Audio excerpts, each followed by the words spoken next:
passo, então, a palavra ao professor Horácio.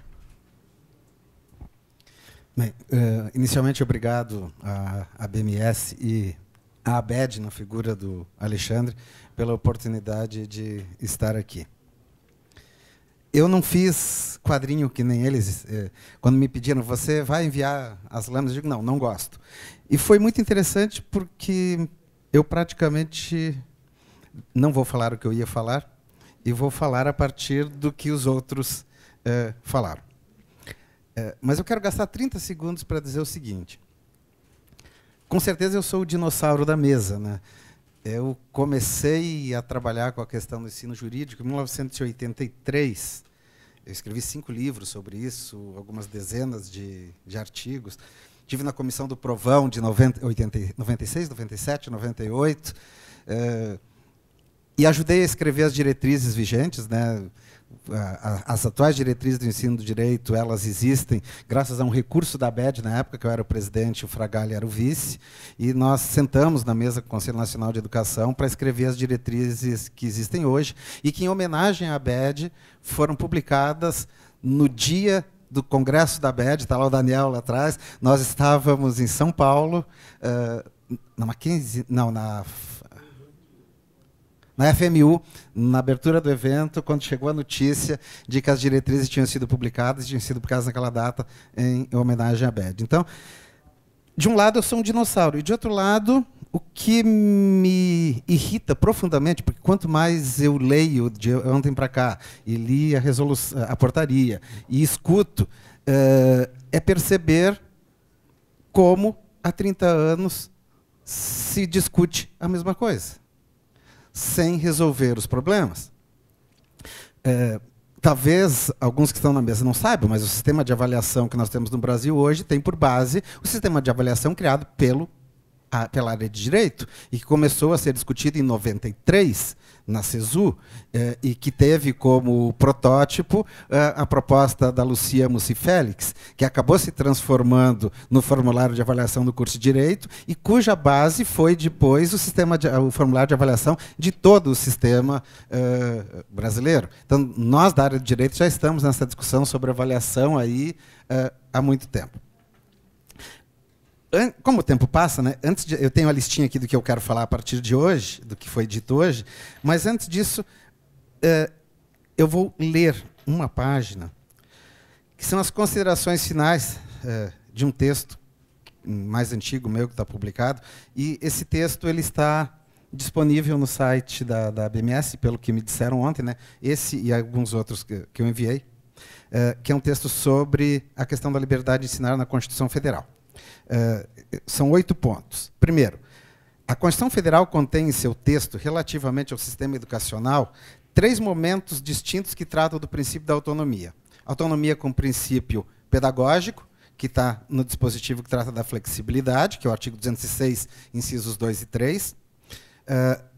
Depois ela aparece com o princípio organizativo, que é a liberdade de oferecimento pela iniciativa privada, artigo 209. E com o princípio administrativo na autonomia universitária, na forma do artigo 207. Isso deixa claro que o princípio fundamental que rege o oferecimento do ensino superior no Brasil é a liberdade de ensinar, atribuído também às IES privadas pela Constituição Federal, artigos 206, inciso 2 e artigo 209, caput.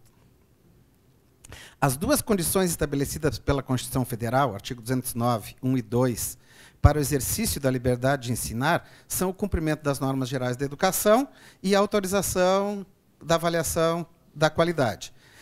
E por normas gerais, no artigo eu trabalho isso detidamente, por cumprimento das normas gerais da educação nacional, deve-se entender as normas legais oriundas do parlamento que têm por objetivo regrar a educação. Não é norma geral da educação, decreto, portaria e resolução. Em nenhuma hipótese. Decreto, resolução e portaria apenas podem regulamentar o que o parlamento define. Faz 20, quer dizer, desde a época da ditadura militar, mas ainda se justificaria, entre aspas, se justificaria no sentido de que havia uma força por detrás, que o Ministério da Educação extrapola em muito as suas competências na intervenção no sistema educacional brasileiro, e não tem poder para isso. que é o item seguinte. O Poder Executivo possui apenas competência de regulamentação em matéria de direito educacional. Não pode, portanto, criar direitos e deveres através de decretos, portarias e resoluções. E muito menos através de formulário de avaliação, que é o que faz, né? A Constituição Federal, em seu artigo 5º, inciso 30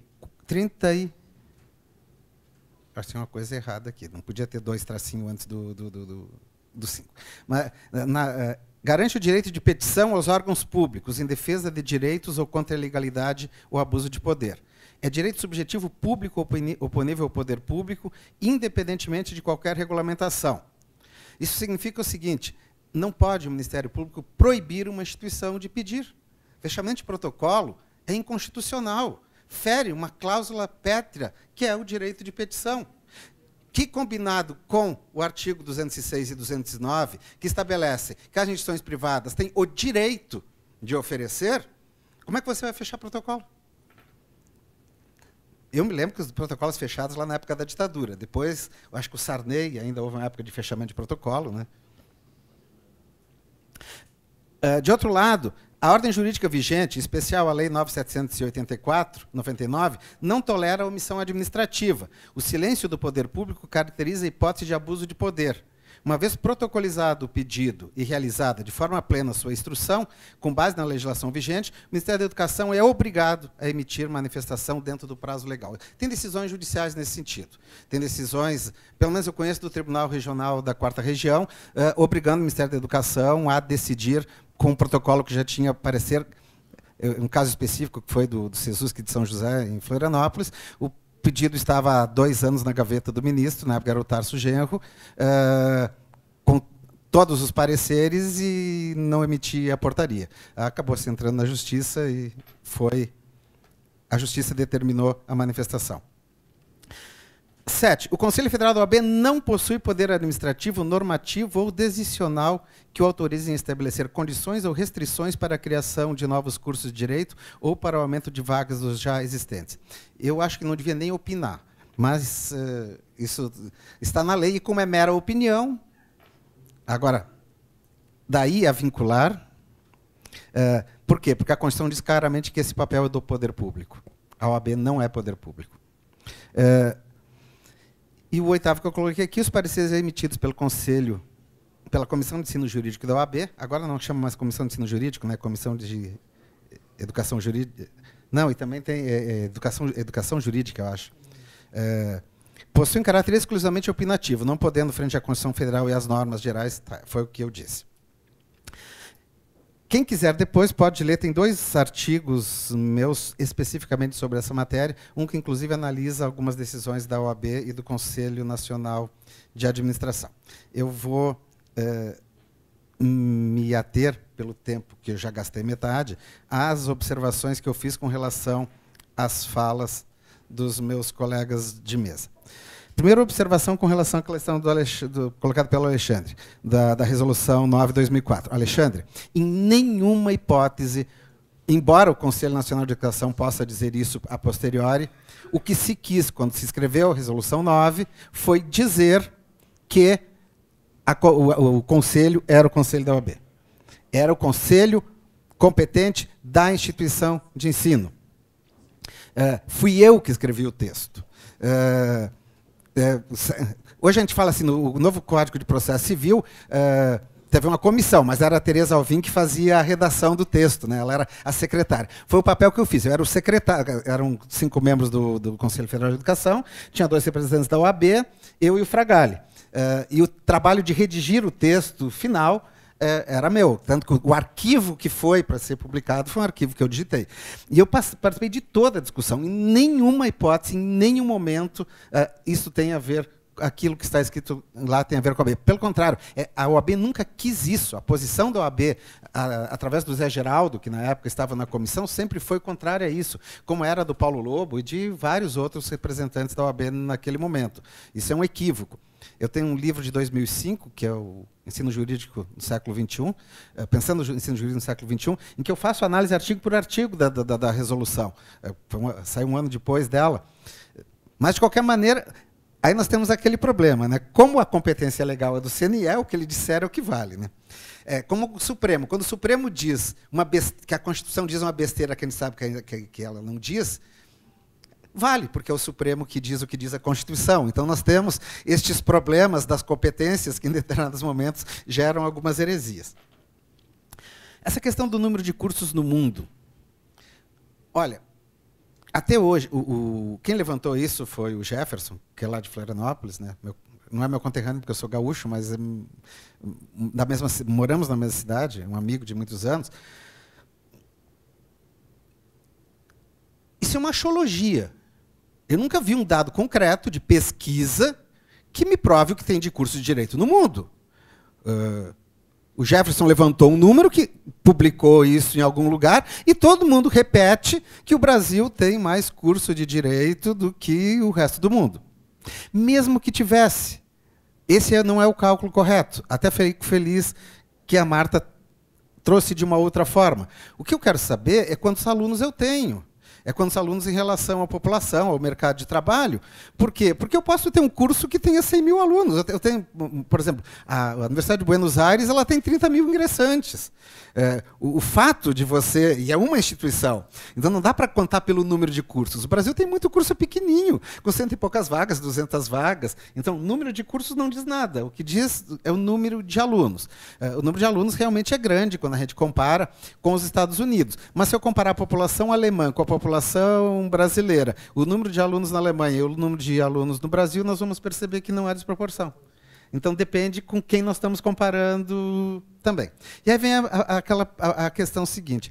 Engraçado que a gente só busca, que é típico da área do direito, só se busca o que interessa.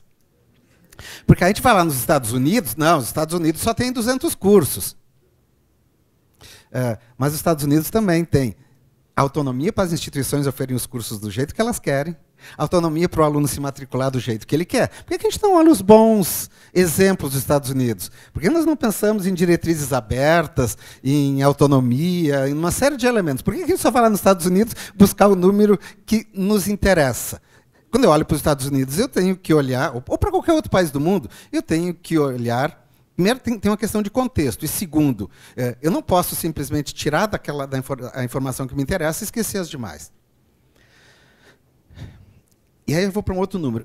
Exame de ordem. Você mesmo falou de 100 a 120 mil inscritos por exame.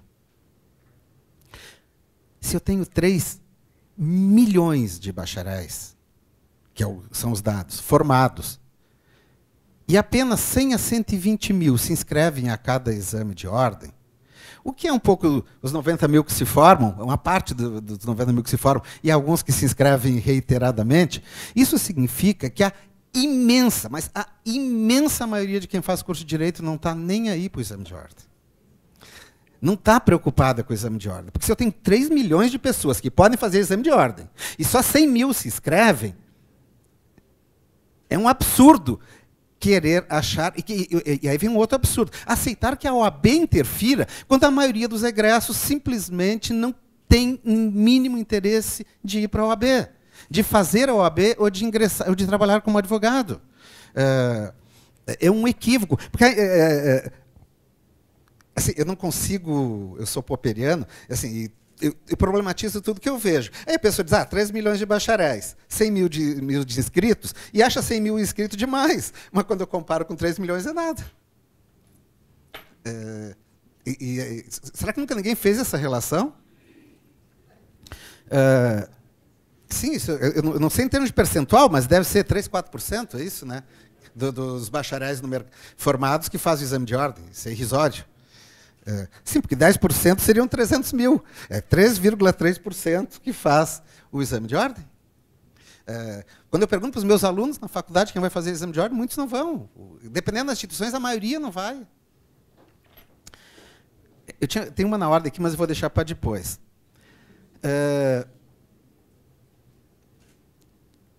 Eu acho que uma coisa que nós tínhamos que pensar seriamente, a primeira questão que o governo teria que pensar seriamente, e eu assumidamente sou eleitor desse governo, então não tem nenhum problema. Todo mundo sabe que eu votei. Não sei se votaria de novo, mas isso é outra história. Votei. Ainda não me arrependi. Talvez estou começando.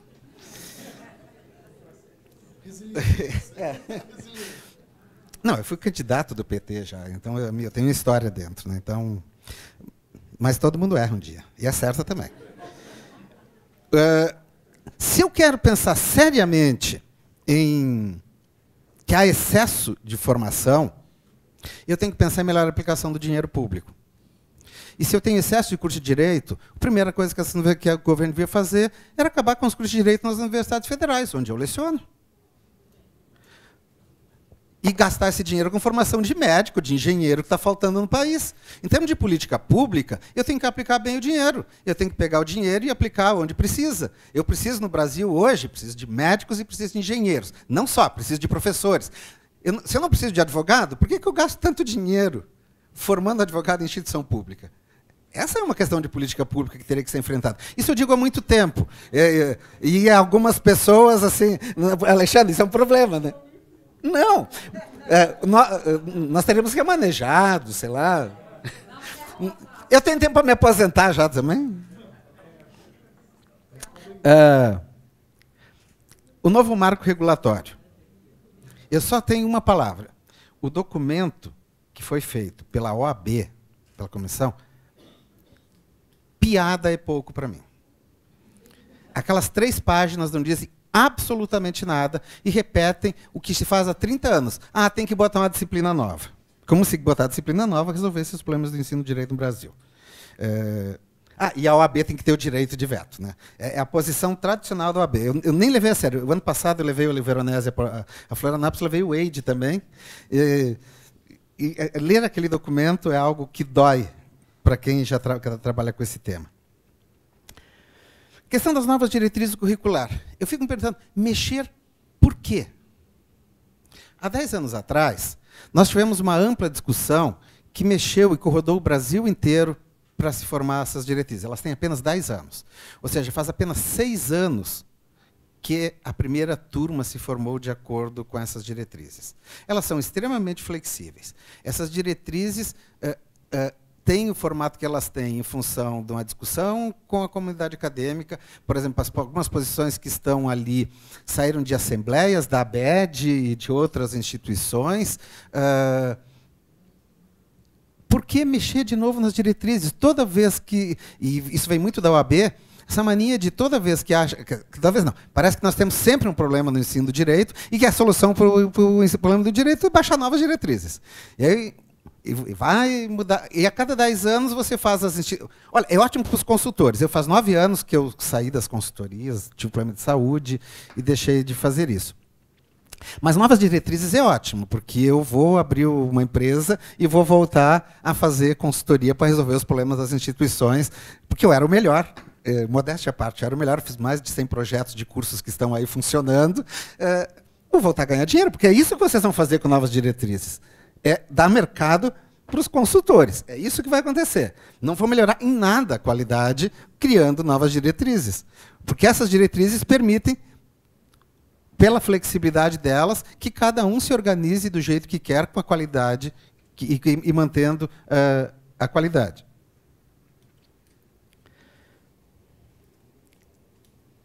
Além do que não teve tempo, né? Você precisa...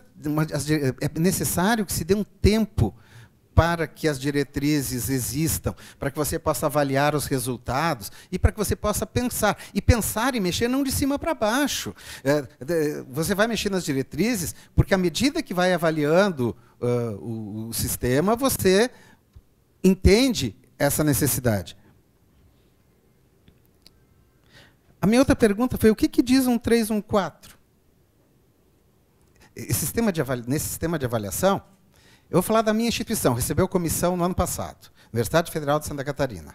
Nós, desde que foi implantado o Sistema Nacional,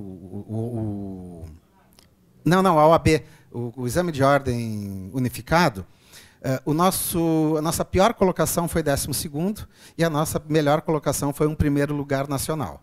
Nós temos nossa média em todos os exames de ordem, nós somos o 8º colocado. Nós tiramos 4 por arredondamento, porque a comissão nos deu 3 e pouco. Criticando o nosso projeto pedagógico, que é modelo para várias outras instituições. Eu estava afastado para pós-doutorado, não participei da avaliação, mas é uma piada. E aí vem um outro grande problema. Talvez um dos maiores problemas que nós temos hoje está nas comissões de avaliação. A maioria do pessoal que vai às instituições não conhece nada, absolutamente nada, não sabe nada. E fica interferindo na autonomia dos cursos e dizendo ao curso que o curso... não, você não deveria... tem civil demais e tem que ter mais penal, ou tem penal demais e tem que ter mais comercial. Interferindo diretamente na autonomia das instituições e nos projetos pedagógicos. Se nós não mexermos no problema dos avaliadores, nós não vamos resolver esse problema. A questão da relevância social. 2 pesos e 2 medidas. É engraçado como não considera o critério de relevância social para criar curso de medicina, né? Ou seja, a área de medicina não quer mais curso. Então, o MEC compra o discurso da área de medicina e restringe a criação dos cursos de medicina, num país que tem um déficit de mais de 15 mil médicos. E aí, para o direito, a relevância social é para diminuir os advogados. Bem, se o critério é relevância social... Se é para ser um critério universal, vamos diminuir as vagas de direito com base na relevância, na necessidade social? Vamos. Mas vamos liberar os cursos de medicina. Porque não tem sentido. Não tem sentido que eu tenha um discurso que só serve para um lado. Ou seja, o discurso serve para eu impedir a criação de cursos. Mas esse mesmo discurso não serve para permitir que as instituições privadas ou públicas aumentem a oferta de vagas em cursos dos quais a demanda social é absolutamente comprovada. Eu sei que já passou bastante tempo e tem 2 ou 3 coisinhas aqui. O Ivan já tocou, né? É absurdo juridicamente. Eu acredito que praticamente todo o auditório aqui é formado da área de direito, já que é curso de direito. Aceitar que você possa ter uma portaria fixando critérios para serem aplicados a processos já protocolados. Desculpa, vão estudar direito, tem 1.200 cursos de direito no Brasil. Está na hora do pessoal do MEC estudar direito. Porque o que se faz... rasgando a Constituição, rasgando a LDB, rasgando o direito brasileiro. É um absurdo. Primeira coisa, tem que estudar direito. Se estudarem direito, acredito que nós passaremos a ter um caminho um pouco mais interessante. O aumento de vagas em universidades. Não tem critério para aumento de vaga em universidade. A universidade ela tem direito de aumentar as vagas no momento que ela é reconhecida como universidade, porque isso faz parte da autonomia universitária. Toda universidade tem o direito de criar curso e aumentar vagas, ponto. Ou você não concede o reconhecimento como universidade, mas no momento que reconheceu, ela tem autonomia. Você pode fazer o controle de qualidade a posteriori. E é com isso que eu quero terminar. O que é qualidade? Esse que é o problema. O que eu vejo nesses formulários, nesses sistemas de avaliação, não é avaliação de qualidade. Está se repetindo na graduação, mas o problema é que se repete na CAPES. Então, assim, hoje, para você ser nota 6 na CAPES, o professor tem que publicar lá tantos artigos por ano, em tantas revistas, que tem um qualis tal. Bem, eu publiquei... A minha publicação deve ser... É um dos recordes. Eu tenho as 40 publicações em 3 anos. Eu escrevo com todos os meus orientandos. Eu releio, mas é a regra. A regra hoje é essa. Então, assim, você tem que escrever com os seus orientandos, você tem que pegar artigo antigo e refazer e publicar. É puramente quantitativa na CAPES. E eu não acho que seja muito diferente. Eu estou muito afastado. 9 anos, sinceramente, faz 9 anos que eu saí do sistema. Me afastei de comissão, me afastei de consultoria e virei só professor. É bom, né, Alexandre? Fiquei só como professor. E aí volto 9 anos depois e percebo que nada mudou, piorou. Eu acho que o primeiro passo fundamental, se se quiser fazer um trabalho sério, é definir como se avalia qualidade. E aí tem que chamar o pessoal da pedagogia, que é o pessoal que trabalha com avaliação, e ver o que é avaliação de qualidade, porque eu não percebo avaliação de qualidade, eu percebo outro tipo de avaliação. Eu tenho uma avaliação que é quantitativa, eu tenho uma avaliação que é por interesse de mercado, como da OAB, que é esse o critério, reprovar porque vai colocar uma concorrência maior no mercado, e um governo que compra esses discursos e implementa a cada período mudanças no sistema de avaliação, atendendo à pressão de determinados grupos e de determinados interesses.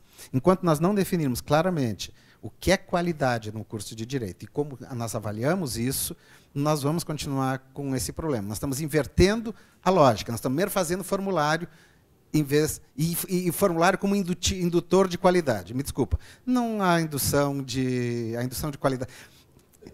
Um NDE não induz qualidade, por exemplo. Era isso. Obrigado.